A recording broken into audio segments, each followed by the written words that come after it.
नमो ज्ञानेश्वरा नमो ज्ञानेश्वरा। निवृत्ती उदारा सोपानदेवा। मुक्ताबाई नमो त्रिभुवन पावनी। आद्यत्रय जननी देवांची जयांचे केलिया स्मरण। होय सकळ विद्यांचे अधिकरण। तेची वंदू श्री चरण श्री गुरूंचे ते नमस्कारुनी आता। आधीची विवेकाची गोठी वरी प्रतिपादी श्रीकृष्ण जगजेठी। आणि भक्तराज किरीटी परिसत असे। कैवल्य साम्राज्य चक्रवर्ती विश्वमौली ज्ञानोबाराय सकल ब्रह्मनिष्ठ गुरुजनांच्या परमकृपेने श्री भगवती ज्ञानेश्वरीच्या चौथ्या अध्यायाचा आपण विचार करत आहोत।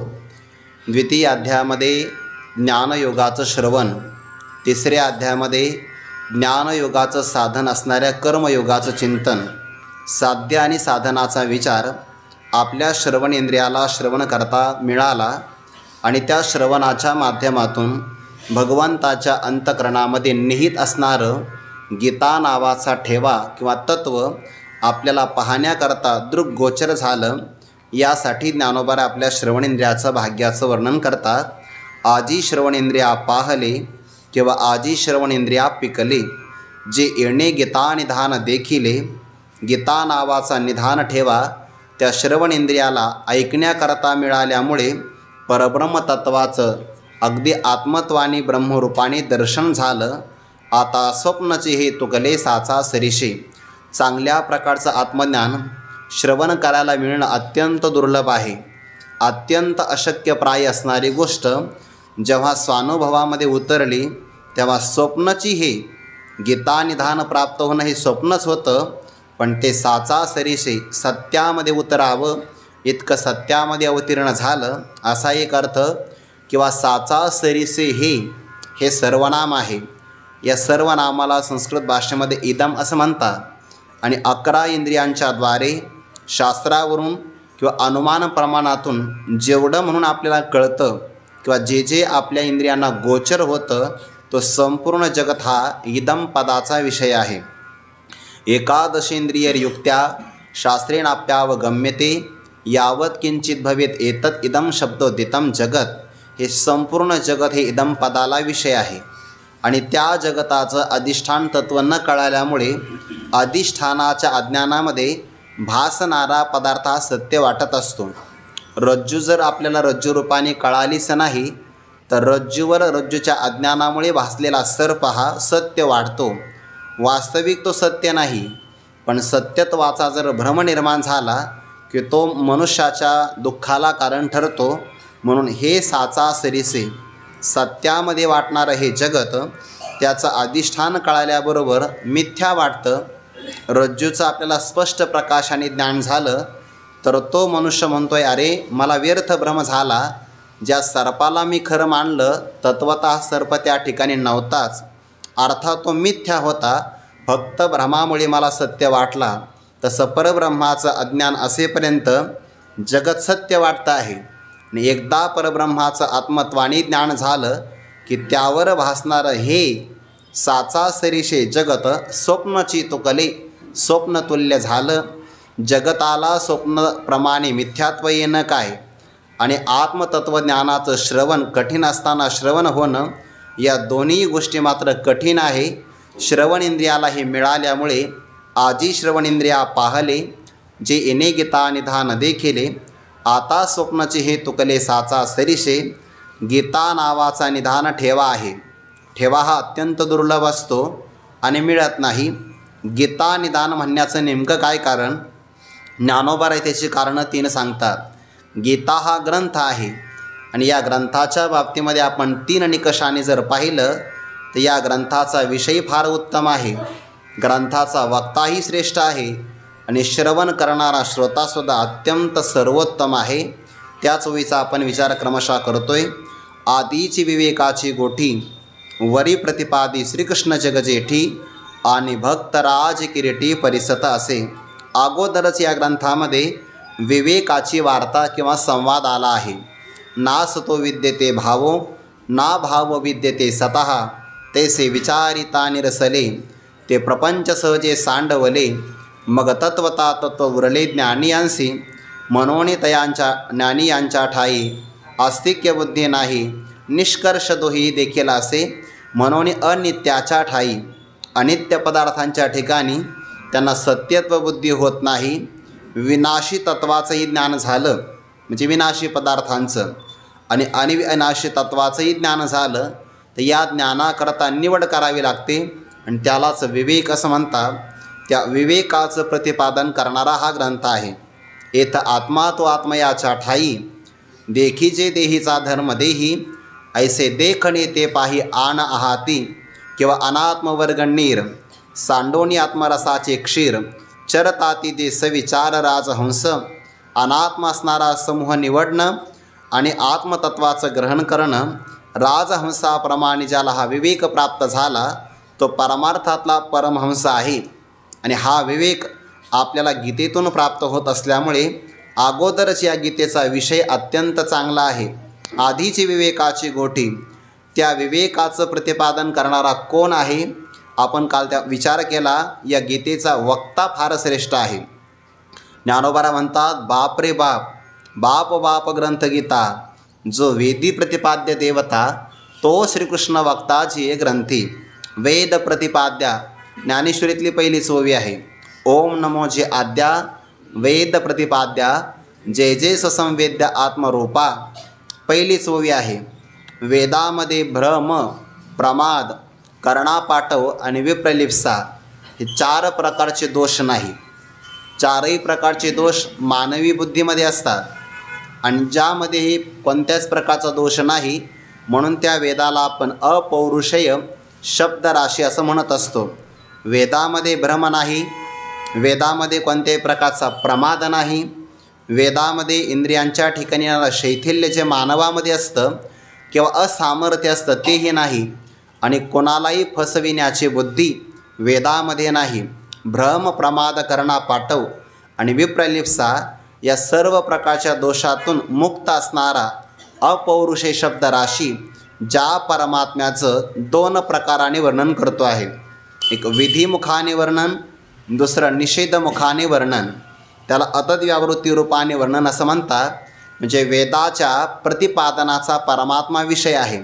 सत्यम ज्ञानम अनंतम हे विधिमुखाने वर्णन आहे आणि परमात्मा अशब्दम अरूपम अव्ययम अदृश्यम असं म्हणणं हे निषेधमुखाने प्रतिपादन केलेलं परमात्म्याचंच वर्णन आहे. विधिमुखाने असू द्या किंवा निषेधमुखाने असू द्या दोनही पद्धतीनं वेद परमात्म्याचं प्रतिपादन करतो. म्हणजे वेदाने ज्या परमात्म्याचं प्रतिपादन करावं वर्णन करावं असाच परमात्मा या गीतेचा वक्ता आहे. बाप बाप ग्रंथ गीता जो वेदी प्रतिपाद्य देवता तो श्रीकृष्ण वक्ता जी ग्रंथी या ग्रंथाचा वक्ता एवढा श्रेष्ठ आहे.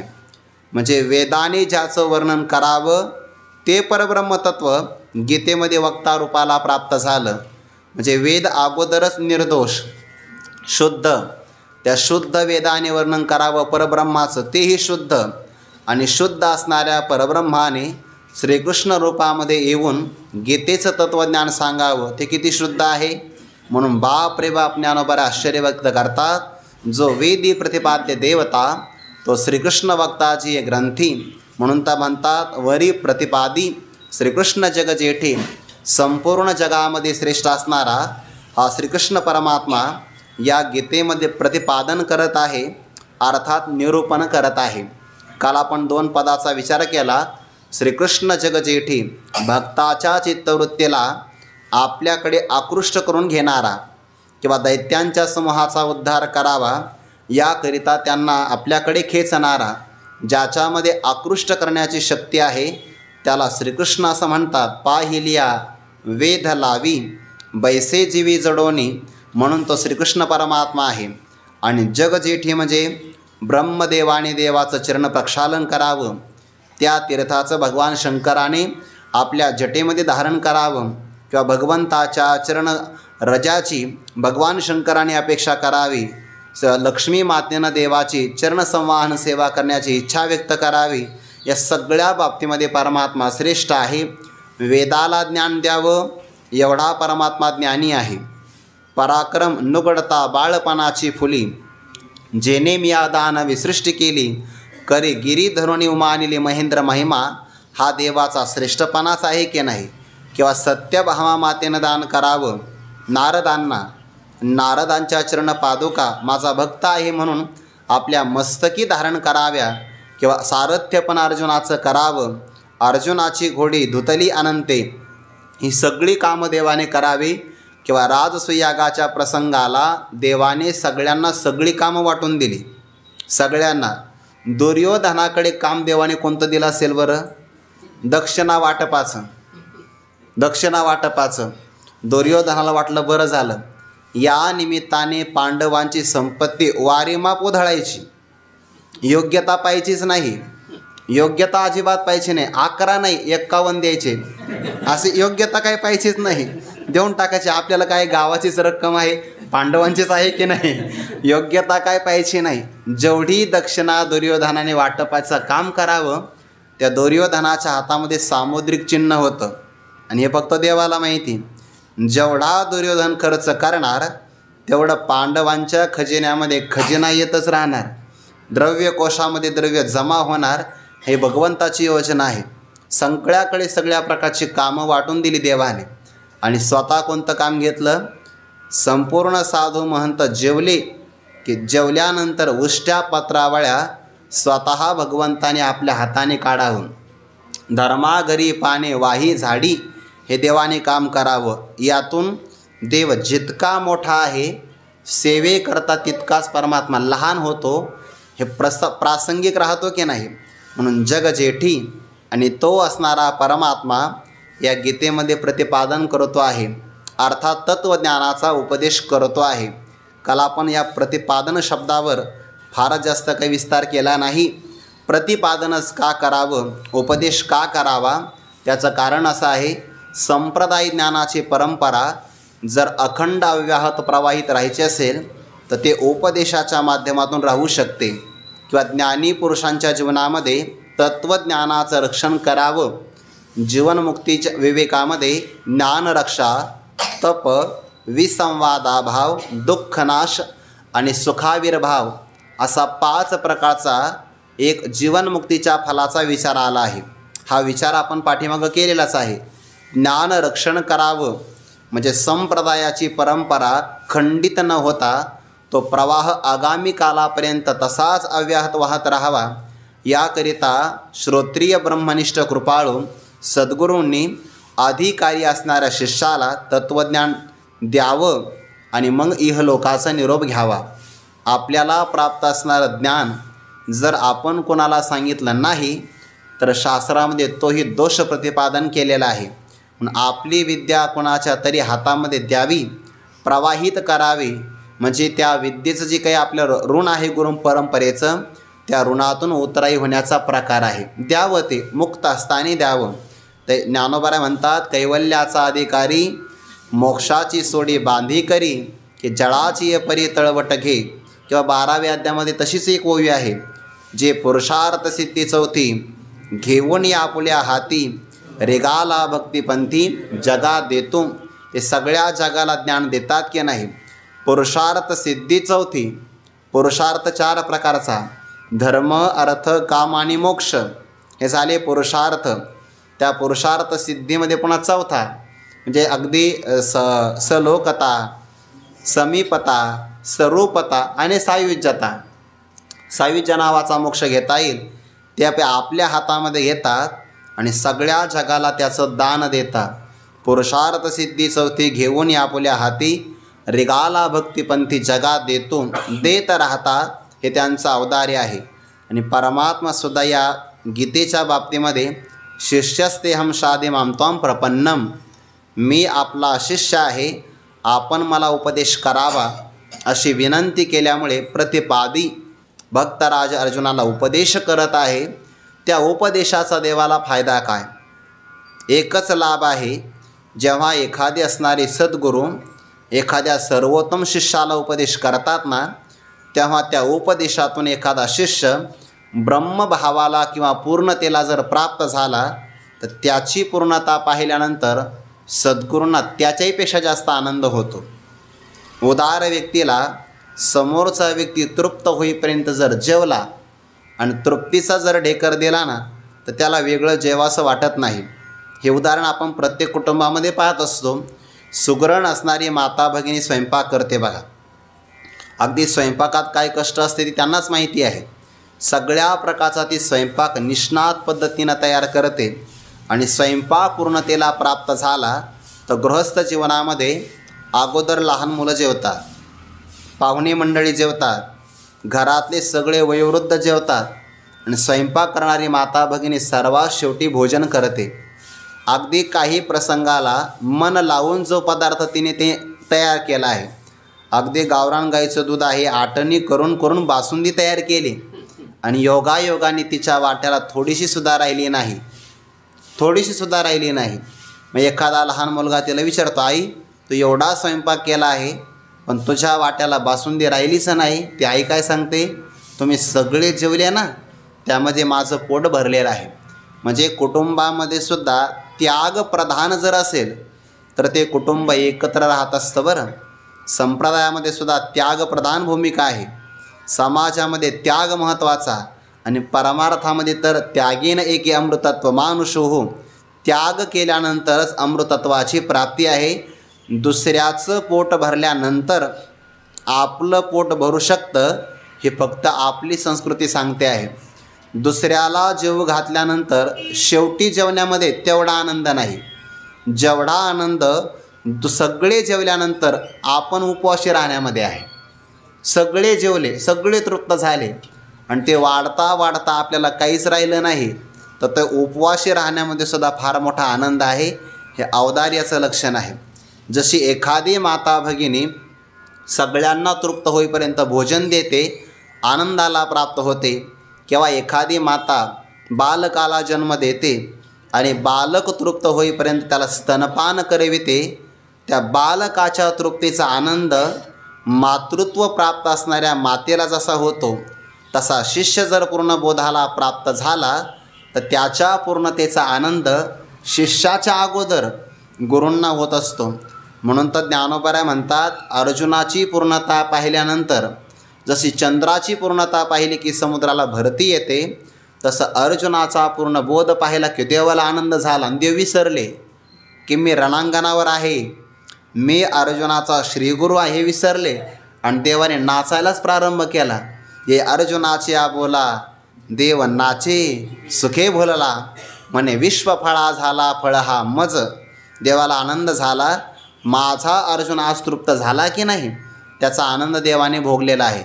म्हणून प्रतिपादी देखा बाळकाचिया धनी दाहिजे, का शिष्याचेने झाले पणे होईजे, हे सद्गुरूची एकलेने जाणीजे का प्रसवतिया.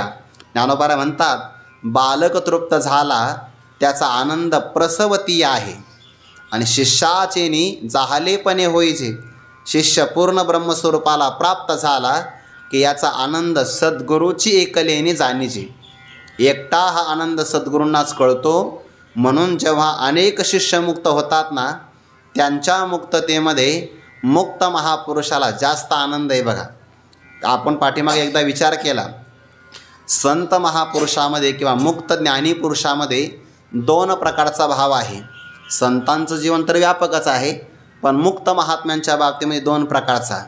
ज्याला स्वतःला आत्मज्ञान झालं की तो स्वतःच्या आनंदामध्येच अगदी कायम रममान असतो. आणि दुसरा एक महात्मा असा आहे की जेव्हा त्यांना ब्रह्मानंद प्राप्त झाला तर तो आनंद इतरांनाही मिळावा यासाठी ते कायम अखंड आपल्या स्वरूपात रममान होत नाही. ते वृत्तीवर येतात. देहाच्या वृत्तीवर आल्यानंतर गुरूंच्या भूमिकेतून शिष्यभावाने अनेक साधकांना मुक्त करतात. आणि हा उपदेश करायचा असेल तर त्यांना व्यवहार करावा लागतो. व्यवहारात यायचं म्हटलं की विक्षेप स्वीकार करावा लागतो. जगाचा विक्षेप स्वीकारावा, आपला आनंद भोगण्याचा प्रकार बाजूला ठेवावा आणि अनेक साधकांना बोध द्यावा. हा महात्मा सर्वश्रेष्ठ आहे. आपल्या सगळ्या गुरुजनांचा विचार केला तर सगळे आपले गुरुजन या द्वितीय प्रकारामध्ये समाविष्ट होता. वास्तविक त्यांचा आनंद त्यांना भोगता आला असता की नाही. आता पाठाला सुट्टी आहे, गुरुवर्य मारुती बाबांनी विचार केला असता त्यांच्या साधनेत ते राहता आलं असतं त्यांना, पण नाही. याही भूमिकेत आल्यानंतर पसायदान चिंतन प्रारंभच आहे. मग रामनवमीची सुट्टी लागू द्या, नाहीतर आणखीन कोणत्याही लागू द्या, पण त्याही प्रकारामध्ये बाबा हा आनंद देतच राहता. गुरुवारी बाबांना पाहिलं की आरोग्याची समस्या किती मोठी आहे, पण पाठाला कधीच खंड नाही. आमच्याकडून कधी कधी सुट्टी होते आहे, बाबांच्या पाठामध्ये खंड पडत नाही. का? जगाचा विक्षेप स्वीकार करून अनेक साधकांना हा पूर्ण बोध प्रदान करावा. बाकी मग सगळेच गुरुजन त्या प्रकारामध्ये येतात. बरं, हा द्वितीय प्रकारचा महात्म्यांचा एक अनुभव आहे. आणि म्हणून त्याच अनुभवातून भगवान म्हणतात, अर्जुना, जसं जसं तुझं हित होईल ना तसा तो आनंद आम्हाला होतो आहे. तैसे तुझे हित आघवे, जव जव का तुझं फावे, तव आमुचे सुख दोनावे ऐसे आहे. जसं जसं अर्जुना तुझं हित होईल त्या हितामध्ये आमचा आनंद दुप्पट होतो आहे. आणि त्याच आनंदासाठी मी तुला सांगत आहे. म्हणून वरी प्रतिपादी श्रीकृष्ण जगजेठी वास्तविक भगवान स्वतःच्या आनंदामध्ये राहू शकतात, पण अर्जुनाच्या निमित्ताने हा बोध सगळ्या जगाला प्राप्त व्हावा याकरिता भगवान सांगत आहे. म्हणजे अर्जुनाच्या निमित्ताने सद्गुरूंचं कर्तव्य पार पाडतात. अर्जुनाला बोध झाला की तो आनंद स्वतः भोगतात आणि संप्रदाय परंपरा अव्याहत रूपाने प्रवाहित राहावी या सगळ्या नियमाला अनुसरून भगवान परमात्मा प्रतिपादी या तत्त्वज्ञानाचं प्रतिपादन करत आहे. श्रीकृष्ण जगजेठी हा विचार झाल्यानंतर आता जेवढा वक्ता अधिकारी असावा लागतो की नाही, तेवढं त्या वक्त्याच्या मुखारविंदातून येणारं ज्ञान श्रवण करणारा श्रोतासुद्धा योग्यतेचा असावा लागतो. या सगळ्या गोष्टी कायम एकत्र येत नसतात. एखाद्या ग्रंथाचा विषय उत्तम, वक्ता श्रेष्ठ आणि श्रोताही त्याच योग्यतेचा, या गोष्टी कायम एकत्र येत नाही. ज्ञानोबा म्हणतात, एखाद्या प्रसंगाला बीज चांगलं असतं, सुबीज आहे, जमीनही चांगली आहे, पण कधी कधी वापसा नसतो बघा. त्या तीन गोष्टी एकत्र याव्या लागतात. किंवा एखाद्या प्रसंगाला सण यावा, चांगली गोष्ट आहे, संपत्तीच नाही जवळ, सण काय साजरा करणार. सणही आहे, संपत्ती आहे, आणि एकुलता एक मुलगा आळंदीला शिकायला आहे. घरच्या लोकांना सण सण वाटत नाही, दिवाळीसारखा सुद्धा. म्हणून सण, सुहृद, संपत्ती हे तिन्ही एकी मिळती, जे भाग्य धरी उन्नती आपुल्याविषयी. जेव्हा भाग्याने आपली उन्नती करावी असा विषय धारण केला की मग दिवाळीसारखा सण, नातलग, प्रेमळ आणि संपत्ती या चांगली गोष्टी एकत्र येतात. जाल या सुबीज प्रसंग, पळे क्षेत्र वाफेचा पांग, तैसाची दानाचा हा लाग देख तसे. ज्ञानोबा म्हणतात हे 17व्या अध्यायामध्ये, एखादं बीज चांगलं असावं, जमीन चांगली नसते. जमीन आणि बीज चांगली आहे पण पाऊसच नाही, तर वापसा कसा. वापसा, बीज आणि जमीन या तीन गोष्टी एकत्र जर आल्या तर मग काय चांगल्या प्रकारचं पीक येतं. आणि एवढं पीक येतं, सुक्षेत्रिय आणि ओलटे, बीज ही पेरिले गोमटे, तरी आलोट फळ भेटे परी वेळे की गा. सुक्षेत्रही आहे, चांगल्या प्रकारचं बीज आहे, आणि ओलटे म्हणजे ओलावा मिळाला, त्यामध्ये बीज आपण पेरणी केली, आलोट फळ भेटतं. गुरुवारी मारुती बाबा सांगत असतात, ते शेतकरी कोजागरी पौर्णिमेचा कालावधी आला की नाही, तर त्याच्या शेतीमध्ये चांगल्या प्रकारचं पीक येतं, आणि ते पीक पाहिलं की त्याला तो आनंद होतो. त्या आनंदाच्या भरातून तो आता यंदा ठकूचं लग्न जोरात करून असा बाबांचा शब्द असतो. हे आलोट फळ भेटे परी वेळे की का. कशाकरिता उदाहरण दिलं आहे, चांगल्या प्रकारची जमीन, बीज आणि वापसा दुर्मिळ आहे. सण, सुहृद, संपत्ती एकत्र येणं दुर्लभ आहे. तसा विषय चांगला आहे, वक्ता चांगला आहे, आणि श्रोताही चांगलं मिळणं कठीण आहे. पण गीतेच्या बाबतीमध्ये ते मात्र चांगलं आहे. श्रीमद भागवताच्या बाबतीमध्ये हाच विचार आहे. बरं, परीक्षिती राजासारखा श्रवण करणारा, शुकाचार्यांसारखा विरक्त महात्मा, गाईचं दोहन करण्यापुरता जेवढा वेळ लागेल तेवढाच वेळ फक्त भिक्षा मागण्याकरता थांबतात. कोणत्याच घरामध्ये थांबत नाही. स्वतःच्या नाही थांबले तर ज्या घरामध्ये आपला जन्म झाला, व्यासपुत्र असणारे ते शुकाचार्य महाराज स्वतःच्या घरामध्ये सुद्धा थांबले नाही. यम प्रव्रजंतम, जे स्वतः विरक्त होऊन निघाले आहे. आणि परीक्षिती राजाचं भाग्य 7 दिवसापर्यंत एकाच जागेवर थांबले. हे दुर्मिळ असतं. बरं, काही काही वक्ते कुठंच प्रवचन नाही करत, पण प्रेमा खातर मात्र ते 8-8 दिवस कुठंतरी थांबतात की नाही. पण त्याही लोकांनी समजून घेतलं पाहिजे की आपलं काहीतरी भाग्य आहे.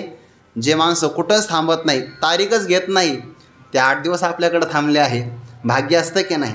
बरं, तेही विरक्त आहे शुकाचार्य महाराज. त्यांना शिष्याकडून काहीच अपेक्षा नाही. गुरुवारी राऊत बाबा सांगत असतात, पांडवांच्या राजसूय यागाच्या प्रसंगाला त्या उष्ट्या पत्रावळ्या उचलून टाकायचं काम भगवंताचं. ज्या दिवशी यज्ञशाळेमध्ये 1,00,000 लोक जेवतील तेव्हा स्वर्गामध्ये एका वेळेला 1 घंटा प्रहार, 1 घंटा नाद व्हायचा एकाच वेळी. आणि त्या आवाजावरून कळायचं की 1,00,000 लोक जेवलेले आहे. एके दिवशी अशीच जन्माष्टमी झाली, दुसऱ्या दिवशी लोक कमी आले, तिथलं सांगतोय. असं मग बरं, नाच चालूच आहे ना, घंटानाद तर होतोच आहे. संख्या तर आपण थोडीच कमी, बरं जास्त नाही. कोणाला उशीर झाला असेल, जागरण असेल, ऐका. मग उशीर झाला, लोकांची संख्या कमी आहे. ते कमी असण्याचं माझं कारण चिंतेचं वेगळं आहे बरं, पुढचं ते तुम्हाला नंतर कळेल. हां, ते कारण आहे, बाकी काही नाही. झाला, संख्या कमी आहे आणि स्वर्गातला घंटानाद अखंड चालू आहे. भगवंताने विचारलं, आज नेमके किती लोक जेवले? म्हणे जेवढा वेळा नाद ऐकू येतो आहे तेवढे लोक जेवले असतील. यज्ञशाळेत जाऊन पाहू तर कोणीच नाही, आणि स्वर्गामध्ये घंटानाद तर अखंड होतो आहे. एवढे लोक कसं काय जेवले असतील ते पाहण्याचा प्रारंभ केला. भगवंतांनी उत्तर दिलं, कोणीतरी ब्रह्मज्ञानी महात्मा जेवला आहे. जेव्हा ब्रह्मज्ञानी महात्मा जेवतो तेव्हा त्याच्या उदरात परमात्म्याचा निवास असतो. परमात्म्याच्या उदरामध्ये अनंत ब्रह्मांड आहे. म्हणजे एक ब्रह्मज्ञानी महात्मा जेवला की परमात्मा तृप्त, परमात्मा तृप्त झाला की अनंत ब्रह्मांडातले अनंत जीव तृप्त होतात. म्हणून ब्रह्मज्ञानी महात्मा जेवला आणि सगळ्यांची तृप्ती झाल्यामुळे स्वर्गातला घंटानाद काही बंद होत नाही. पण तो ब्रह्मज्ञानी महात्मा कुठं आहे? शोध घेण्याचा प्रारंभ केला, शोध काही होईना. भगवंतानी अंतर्ज्ञानाने दिव्य दृष्टीनं पाहिलं की श्रीमद परमहंस परिव्राजकाचार्य शुकदेवजी महाराज, बाबांचा शब्द आहे बरं हा, श्रीमद परमहंस परिव्राजकाचार्य शुकदेवजी महाराज. आणि ते शुकाच्या म्हणजे पोपटाच्या वेशामध्ये आले आणि त्या पत्रावळीवर असणारा 1 तांदळाचा शीत, म्हणून तेथे 1 शीत दिदले अन्न असं आहे बरं. फक्त 1 तांदळाचा शीत भक्षण केला, 1च तांदळाचा कण खाल्ला होता. तर स्वर्गामध्ये एवढा त्याचा उत्कर्ष झाला. भगवंतांनी सर्वांना दाखवलं, ते शुकाचार्य भोजन करतात. ते निघून गेले, विरक्तच आहे ना, घरात थांबले नाही, भिक्षा मागण्याकरता कुठं थांबत नाही. यज्ञशाळेमध्ये कशा का थांबतील? सत्कार तर घ्यायचाच नाही, त्यामुळे थांबले, निघून गेले. पण शुकाचार्यांच्या मनात राहिलं की आपण पांडवांच्या यज्ञशाळेमध्ये तांदळाचा 1 कण भक्षण केला आहे, पांडवांचा उपकार आहे आपल्यावर, फेडला पाहिजे की नाही. संधीच नाही मिळाली. पांडवांच्या मुलाच्या जीवनातला तरी काही उपकार आपण फेडू. मुलांच्याही जीवनामध्ये भाग्य नाही आलं. 5 पांडवांचे 5 मुलं अश्वत्थाम्याने मारले. 1 असणारा अभिमन्यू वीरगतीला प्राप्त झाला, सुभद्रा मातेच्या उदरी आलेला. मग आता काय करावं? पांडवांच्या जीवनात त्यांच्याही मुलांच्या जीवनामध्ये उपकार नाही फेडता आला. शुकाचार्य वाट पाहत होते.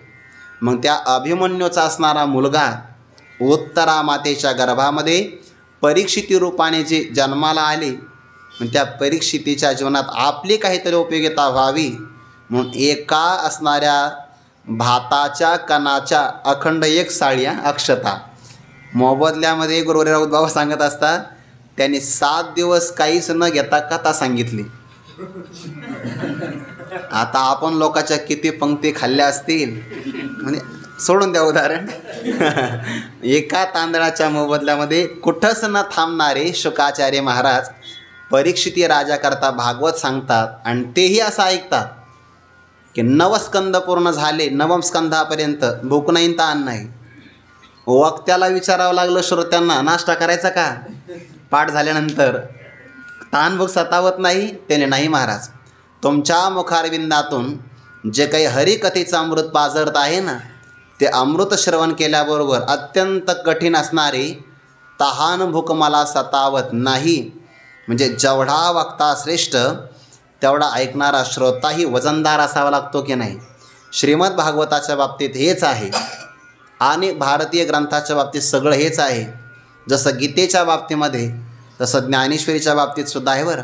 महाविष्णूचा अवतार सखा माझा ज्ञानेश्वर सांगणारे ज्ञानोबाराय आहेत.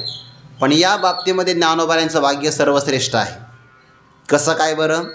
इतर ग्रंथात जर आपण पाहिलं तर गुरुजी सांगत असतात, शिष्य ऐकत असतात.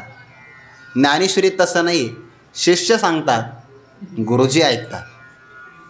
हे भाग्य आपल्यालाही मिळतं बरं. आपले सगळे गुरुदेव आपलं कौतुक करतात की नाही?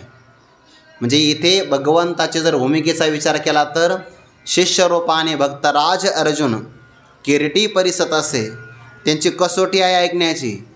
कारण ते भक्तराज ऐकत असताना गंगेच्या काठावर नाही, एखाद्या जंगलात नाही किंवा एखाद्या असणाऱ्या गुरुकुलात बसून ऐकत नाही. जिथं ऐकण्यासारखी जागा नाही तिथे ते ऐकत आहेत. ऐकण्यासाठी अनुकूलता कोणतीच नाही. रणांगणात ऐकणं यापेक्षा कठीण काम कोणतं असेल? बरं, युद्धात ऐकायचं ना, युद्धामध्ये ऐकायचं. रणांगणावर कोणता बाण कधी आपल्या हृदयाला छेद करू शकेल माहिती नाही आहे. मृत्यू साक्षात उभा युद्धाच्या रूपामध्ये. ऐसिया समयी करकसे भोगीच तस्वानंद राज्य कैसे आजी भाग्योदय हा नसे आणिके ठाई. हा भाग्याचा उदय कुठं नाही. म्हणून भक्तराज अर्जुन हे आपण जे व्यवहारात उदाहरण देतो ना, नाही थोडीशी जीवनामध्ये प्रतिकूलता आहे, एकदा या सगळ्या गोष्टी व्यवस्थित झाल्या किंवा मात्र निवांत आपण परमार्थच करायचा आहे हे आपण कारणं देत बसतो.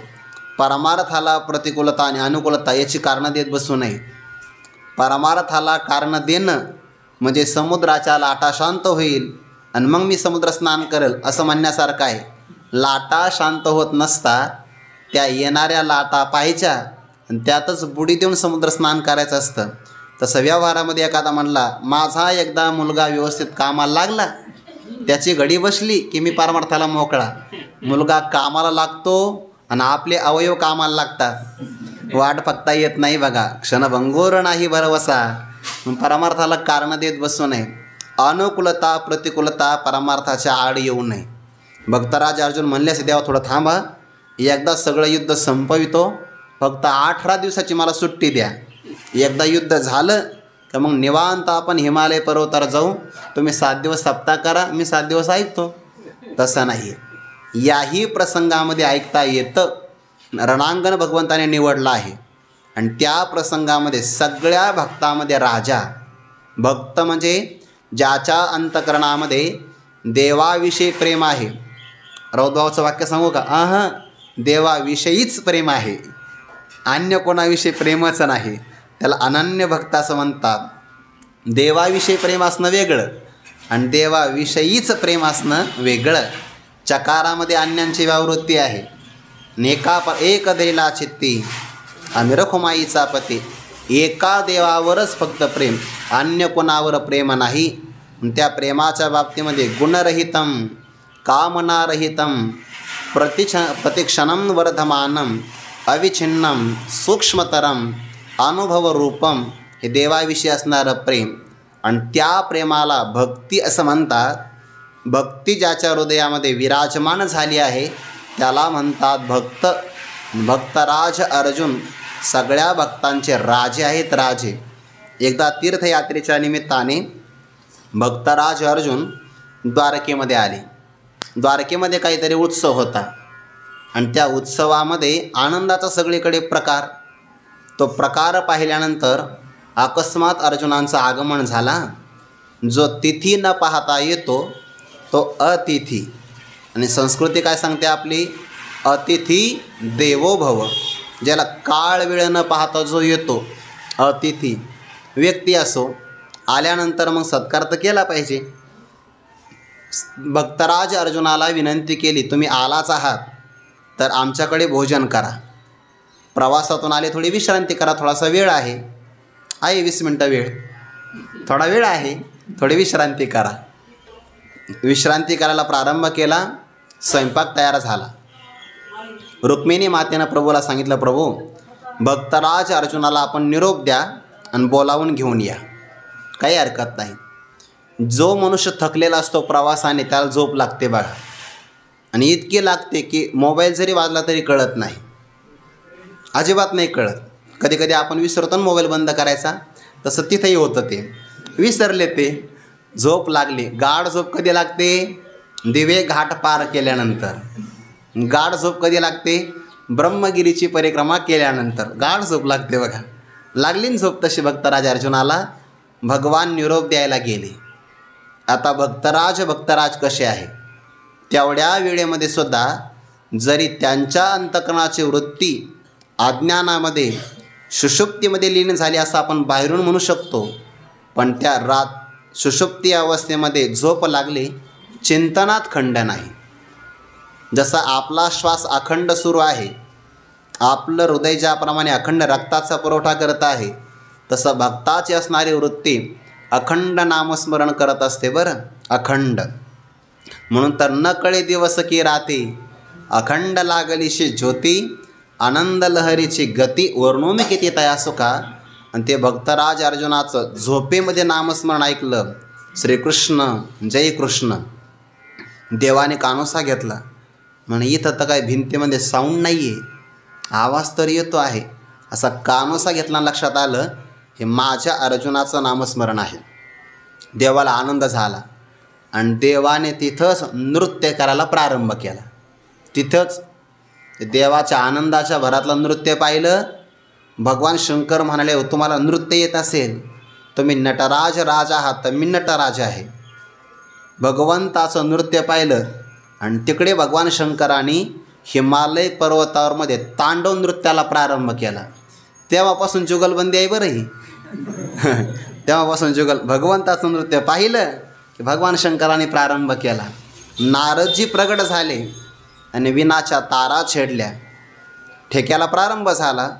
भगवान बराच वेळ झाले अजून आले नाही. रुक्मिणी मातेनं सांगितलं, सत्यभामा जाऊन पहा बरं. सत्यभामा माता आल्या आणि ते भगवंताचं नाचणं पाहिलं. भगवंतांनी खुणवलं, शांत बस, नामस्मरण सुरू आहे. सत्यभामा माताही थांबली. जांबवंती मातेला पाठवलं, त्याही थांबल्या. बराच वेळ झाला. रुक्मिणी माता म्हणतात अजून आले नाही. रुक्मिणी माता स्वतः गेल्या आणि पाहिलं तर सगळे बेभान होऊन असतात. सगळे देव जमा झाले.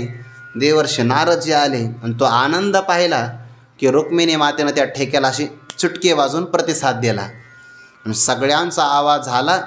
नारदजी भक्तराज अर्जुन जागे झाले. जागं झाल्यानंतर विचारलं, प्रभू एवढे सगळे एकदम जमा झाले, काय कारण? प्रभूने सांगितलं, काही कारण नाही. तुझ्या भक्तीला मी वश का झालो त्याचं वर्म मला आज कळालं आहे. अरे तू जागृतीत नामस्मरण करले, यात नवल काय आहे?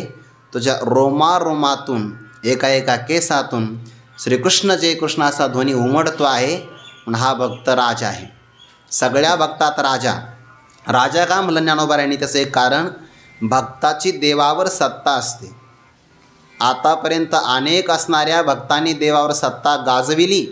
तुका म्हणे भावे देवा सत्ता राबवावे. अनेक भक्तांच्या घरी काम केलं, अनेक. ओंच नीच काही नेने भगवंत तिष्ठे भाव भक्ती देखो निया. मला काल डॉक्टर बाबांनी याचा अर्थ सांगितला. एक समास आहे, त्या समासामध्ये काय मागचं पद पुढं घ्यायचं असतं. तिष्ठे भाव भक्ती देखो निया, तर ते भक्तिपद अगोदर घ्यायचं. म्हणजे तिष्ठे भक्तिभाव देखो निया असा एक अर्थ आहे त्यामधला. बरं, मागचं पद पुढं घ्यायचं म्हणजे अर्थ लागतो आणखीन. तिष्ठे भाव भक्ती देखोन्या आणि तिष्ठे भक्तिभाव देखोन्या. दुसरे एक प्रमाण आहे, स्वामी काळज गुरु भक्ती पितृवचन सेवापती. यामध्ये सुद्धा एक पद पुढं घ्यायचं आहे. सेवापती म्हणजे पती सेवा. पतिव्रता माऊलीने ती सेवा करावी, हीच विष्णूची महापूजा. तो अभंग जर आपण पाहिला उंच नीच काही, तर भगवान कोणाकोणाच्या घरी किती राबले तो सगळा प्रकार आला आहे. पण ज्ञानोबारा म्हणतात भक्तराज अर्जुनाची जेवढी सेवा देवाने केली असेल तेवढी सेवा मात्र कोणाची झाली नसेल. देवाने आपला पत्ता सांगितला, तोमी वैकुंठी नसे वेळ एक भानु बिंबीही न दिसे, वरयोगी यांची मानसे उमरडोनी जाय, परितयापासे पांडवा मी हारपला गे वसावा, जेथ नाम घोष बरवा करीती माझा. देवाने आपला पत्ता सांगितला की नाही? वैकुंठात नाही, सूर्यबिंबात नाही, योग्यांच्या हृदयात नाही, सती आणि सत्पुरुष दानशिळी आत्मिक तपस्वी अलौकिक संन्यासी जे का भक्त हन महात्मे ये माझी निजाची धामे, हे देवाचे राहण्याचे ठिकाण आहे. अशी देवाने ठिकाणं सांगितली, भगवंतानी पण सांगितली. आणि ज्ञानोबारानं आपण विचारलं परमात्मा कुठे आहे हो? द्वारकेत आहे का गोकुळात का मथुरेत? ज्ञानोबा म्हणतात नाही नाही नाही, द्वारकेचा राणा पांडवा घरी. काही काही कीर्तनकार सापडत नाही महाराष्ट्रामध्ये. त्यांचा एखादा तालुका निश्चित असतो. जसं त्यांचा तालुका निश्चित तसं देवाचाही मुक्काम निश्चित. द्वारकेचा राणा पांडवा घरी. स्वतः द्वारका नगरी सोन्याची, पण कधी पण परमात्मा पाहिला की द्वारकेचा राणा. का बरं? कारण भगवान भक्तांमध्ये रममान होत असतो, भक्तांच्या ठिकाणी राहतो. भक्तराज किरटी सारथ्यपण पार्थाचे करावं, अर्जुनाने रागावं, देवाने सहन करावं. अर्जुनाने रुसावं, देवाने समजावून सांगावं.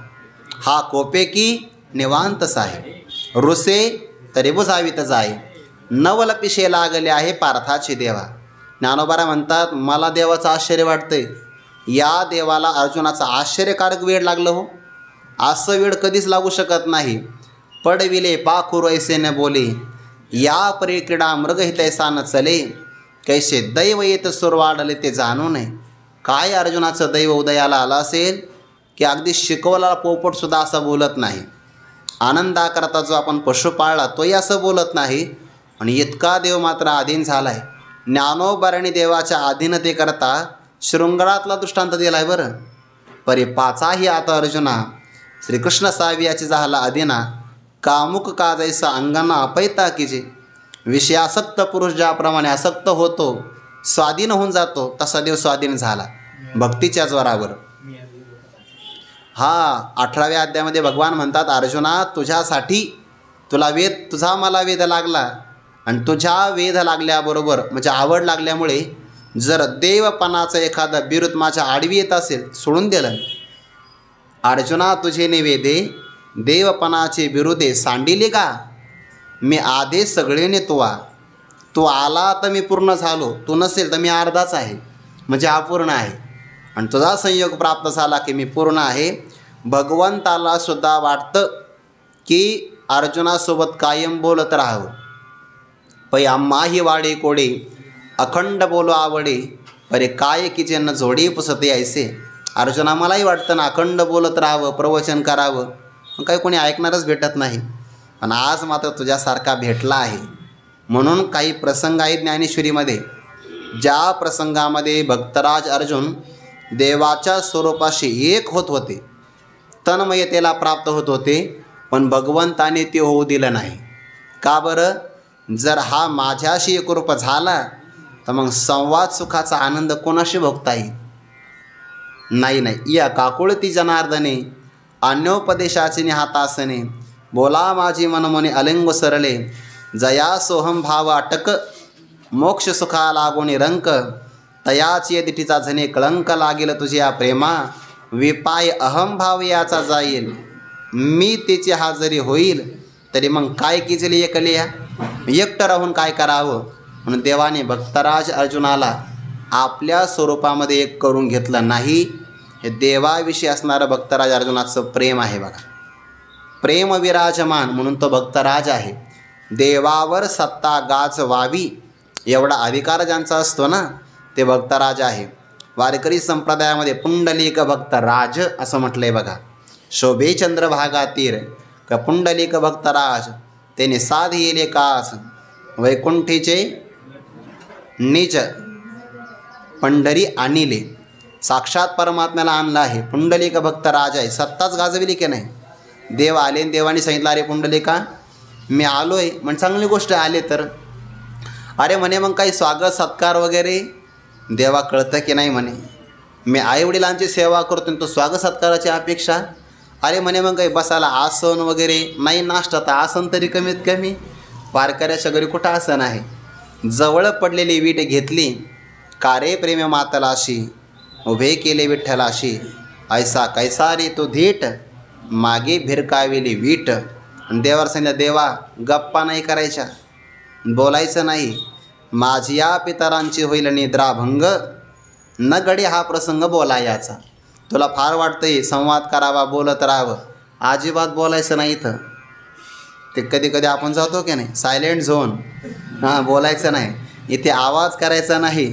तसं देवा तुझ्यासोबत जर मी बोलू लागलो तर माझ्या आईवडिलांची निद्रा भंग होईल, म्हणून बोलता येणार नाही. काय देवावर सत्ता असेल ना. भक्तीच्या जोरावर भगवंताने आपल्या घरी यावं आणि आपण दिलेल्या विटेवर विराजमान व्हावं न तक्रार करता भक्तराज आहे. आणि असे भक्तराज असणारे पुंडलिकरा आहे. त्याही अगोदरचे भक्तराज आहे भक्तराज अर्जुनजी. भक्तराज किरीटी परिसत असे. त्या किरीटी शब्दाचा अर्थ होतो मुकुट. किरीट म्हणजे मुकुट. आणि ज्याने तो मुकुट आपल्या मस्तकावर धारण केला ते अर्जुनाचे 10 नाव आहे ना, त्यामध्ये किरीटी हे एक नाव आहे. अर्जुन, फाल्गुन, जिष्णू, किरीटी, श्वेतवाहन असे 10 प्रकारचे नावं आहेत. उत्तरार्थ काही आठवत नाही एवढा आता. ज्याचं हृदय अत्यंत सरळ, अर्जुन. फाल्गुन महिन्यात जन्म झाला म्हणून फाल्गुन नाव आहे. जिष्णू किंवा विष्णू असं एक नाव आहे.